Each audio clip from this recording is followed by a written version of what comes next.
বালুরঘাটের আত্রেই ড্যামের কাছে এবার বড়সড় ভাঙন দেখা দিল, যাকে ঘিরে শোরগোল পড়ল বালুরঘাট শহরের চকভিগু ডাকরা এলাকায়। শহরের 13 নম্বর ওয়ার্ডের ড্যামের কাছেই বাঁধে ভাঙন দেখা দেওয়ায় যে কোনো সময় নদী গর্ভে চলে যেতে পারে বেশ কয়েকটি বাড়ি। ঘটনায় আতঙ্কে ভুগছে নদী পাড়ের বাসিন্দারা।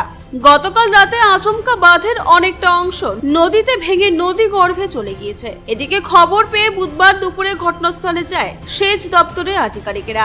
ভেঙে যাওয়া এলাকা মেরামত করার উদ্যোগ নিয়েছে সেচ দপ্তর। এদিকে আশ্বাস দিলেও নদীর জল বেশি থাকায় বাঁধ কতটা মেরামত করা সম্ভব তা নিয়ে প্রশ্ন উঠছে। এদিকে স্থানীয় বাসিন্দাদের দাবি, অস্থায়ী নয়, স্থায়ীভাবে বাঁধ না বাঁধা হলে ডাকরা এলাকার বহু বাড়ি নদী গর্ভে চলে যাবে। খবর পেয়ে ঘটনাস্থলে যান স্থানীয় তৃণমূল কাউন্সিলর অনুশ্রী মহন্ত। এদিকে বাঁধ তৈরিকে ঘিরে ব্যাপক দুর্নীতি হয়েছে জানিয়ে মুখ্যমন্ত্রীকে চিঠি দিয়েছেন বালুরঘাটের বিধায়ক বিদ্যুৎ কুমার রায়। পাশাপাশি বাঁধটি বৈজ্ঞানিকভাবে দেওয়ার জন্য আবেদন জানিয়েছেন তিনি।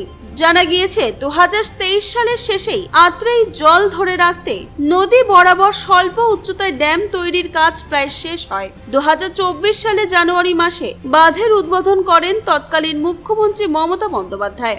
আত্রেই নদীর বরাবর 33 কোটি টাকা খরচ তৈরি করা ড্যাম গত 2025 সালের ফেব্রুয়ারি মাসে ভেঙে যায়। বাসিন্দাদের অভিযোগ, নিম্নমানের কাজ করায় ড্যামের তৈরির 1 বছরের মধ্যেই তা ভেঙে যায়। তার কিছুদিন পর আবার ড্যামের পশ্চিম দিকে একাংশ কংক্রিটের বাঁধ ও সুইচ গেট ভেঙে পড়েছে। ড্যাম ভেঙে যাওয়ার পর থেকে ডাকরা এলাকায় আত্রেই নদী বাঁধ ভাঙতে শুরু করে। এদিকে গত কয়েকদিন লাগাতার বৃষ্টির জেরে জলের স্রোত আরো বেড়ে যাওয়ার ফলে এলাকায় ভাঙন দেখা দিয়েছে। ওই বাঁধের ভাঙনের খুব কাছাকাছি 3 থেকে 4টি বাড়ি রয়েছে। তারপরে আরো বাড়িঘর রয়েছে। ফলে ভাঙনের জেরে চরম আতঙ্কে ভুগছেন বাসিন্দারা। এ নিয়ে প্রশাসনের কাছে দ্রুত সমাধানের দাবি জানাচ্ছে বাসিন্দারা। কামাখ্যা তারাপীঠ সিদ্ধতান্ত্রিক গুরু প্রশান্ত শাস্ত্রী। কামাখ্যা তারাপীঠ যজ্ঞ সহ যে কোনো সমস্যার সমাধানে একমাত্র ভরসা। ঠিকানা রত্নজ্যোতি শোরুম, রত্নজ্যোতি মোড়, দেবীনগর, রায়গঞ্জ, উত্তর দিনাজপুর। মোবাইল নম্বর 8629986786। আমাদের বালুরঘাট শহরের এবং তৎসংলগ্ন যে এলাকা, তার লাইফ লাইন হচ্ছে আত্রেই নদী। সেই আত্রেই নদী পূর্বতন সরকার একটা ড্যাম নির্মাণ করেছিল অবৈজ্ঞানিক উপায়ে এবং নিম্নমানের সামগ্রী দিয়ে।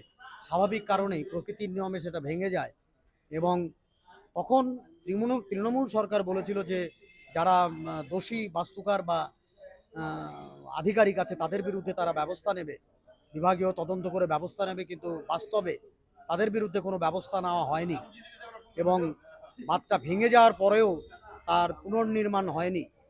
সেই জন্য বালুরঘাট শহরকে বাঁচানো, বালুরঘাট শহরের যারা মৎস্যজীবী এলাকার যে মৎস্যজীবীদের বাঁচানো এবং আমাদের পানীয় জলের প্ল্যান্টকে বাঁচানোর জন্য আমি চিফ মিনিস্টারকে চিঠি করেছি।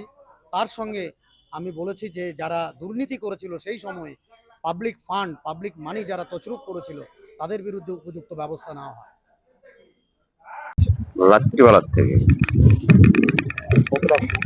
প্রচুর ভাঙছে, প্রচুর। এখানে জলের ডিপ প্রচুর হয়ে গেছে এই জায়গাটা। কেন এই হঠাৎ ভাঙন শুরু হলো এই যে ড্যাম করার থেকেই ভাঙনটা শুরু হয়ে গেছে। ড্যাম্পের থেকে এটা শুরুয়াত। আগে অনেক যে এখানে চর পড়ে গেছিল, একদম পুরা চর পড়ে গেছিল। কতটা আতঙ্কের মধ্যে আছে? প্রচুর প্রচুর আতঙ্কের মধ্যে আছে। সারা রাত ঘুম নাই, কিচ্ছু নাই।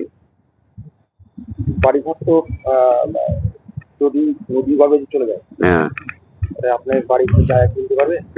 গরিব মানুষ কোথায় পয়সা করি? সরকার দেখতে হবে আমাদেরকে, সরকারের উপর নির্ভর। চাইছি যেন এটা ঠিক করে দেয় সরকার, যেন এটাকে মজবুত করে দেয়। আর না হলে পুনর্বাসন যেন কোন জায়গা করে দেয় আমাদেরকে। আপনার এলাকায় এরকম কতগুলো বাড়ি আছে? অনেক বাড়ি আছে, 100-150 বাড়ি আছে। সবারই একই অবস্থা? সবার একই অবস্থা। কি নাম আপনার? রথিন হালদার। রথিন হালদার। হ্যাঁ। এই বাঁধ যেখানে ভেঙেছে সেখানে এসেছেন পরিদর্শন করতে, কি দেখলেন, কি মনে হচ্ছে?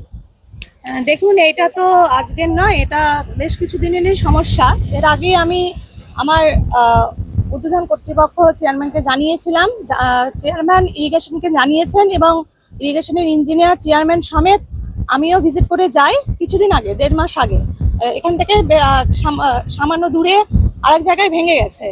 তো আজকেরই এটা সমস্যা, কিন্তু এই ভাঙ্গাটা অনেকদিন 1-1.5 বছর ধরেই ভাঙছে। তো আমরা ইরিগেশনকে জানিয়েছি, ওনারা যা ব্যবস্থা নেওয়া নিচ্ছে। তো ইরিগেশন সঠিক টাইমে ব্যবস্থা না নেওয়ার ফলে কি আরেকটু ভয়াবহ অবস্থা হয়েছে? দেখুন, আমি কাউন্সিলর হিসাবে তো এটা তো আমাদের ডিপার্টমেন্ট নয় পৌরসভার, এটা ইরিগেশনের ডিপার্টমেন্ট। আমরা ইরিগেশনকে জানিয়েছি, ওনারা এসে ভিজিট করে গেছেন এবং ওনাদেরকে আমার তরফ থেকে যেটুকু একটা কাউন্সিলরের করা, বারবার মানে আমাদের তরফ থেকে ওনাদেরকে জানানো যে ভেঙে যাচ্ছে, ওনারা এসে ভিজিটও করছে। এবার ওনারা বাদবাকিটা বলতে পারবেন যে কতটা সুরক্ষিত জায়গা আছে, কতটা কি নেই। আপনি এসে কি দেখলেন, কি পরিস্থিতি? এই পরিবারগুলো এখন ভয় পাচ্ছে। অবশ্যই ভয় পাওয়ারই কথা, কারণ অনেকটাই ভেঙে গেছে। আমি বলবো সরকারকে খুব তাড়াতাড়ি যেন এটার ব্যবস্থা নেয়। দিদি, উল্টো দিকে অর্থাৎ 4 নম্বর ওয়ার্ডে যখন এই ড্যাম তৈরি হয় তখন 100 মিটার পর্যন্ত কংক্রিট বাধাই পাথর দিয়ে করে দেওয়া হয়েছিল, যেটা এদিককার বাসিন্দাদের দাবি যে এদিকটাও তো যদি করা হতো তাহলে হয়তো এই পরিস্থিতিটা আসতো না। কি বলবেন?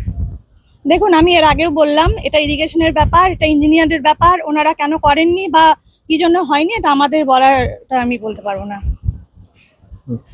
বালুরঘাট থেকে মান্টি সিং এর রিপোর্ট, কুলিক নিউজ।